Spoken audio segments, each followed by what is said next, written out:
Hello, তো ready teddy হয়ে তো বড়রা মিলে বেরিয়ে পড়লাম। তো আমরা যাচ্ছিলাম জলপাইগুড়িতে সিনেমা দেখবো বলে।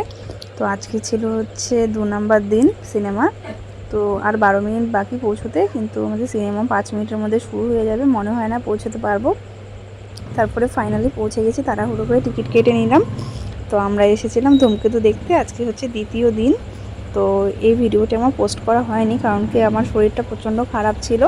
পরে এই যে আমাদের ছোটোবেলার ফেভারিট সেই জুটি দেব শুভশ্রী, যেটা দেখার জন্য আমরা খুব ওয়েট করেছিলাম এত বছর। তারপরে তো আমি এই যে চুপচুপ করে ডেইরি মিল্ক নিয়ে আসছিলাম, কারণ কি আমি সিনেমা হলে কিছুই খেতে পারবো না। তারপর তো সিনেমা দেখা আমাদের শেষ হয়ে গেছে।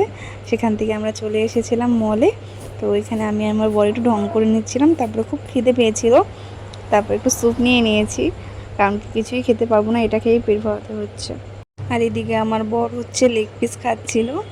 তো আমার তো খুবই খারাপ লাগছিল, কারণ কি আমার দাঁতের প্রবলেমের জন্য আমি কিছুই খেতে পারছিলাম না। তো তারপরে আমার বর এখানে আমাকে আইসক্রিম কিনে দিয়েছিল, তারপর এটাই খাচ্ছিলাম। ভিডিওটি ভালো লাগলে লাইক করে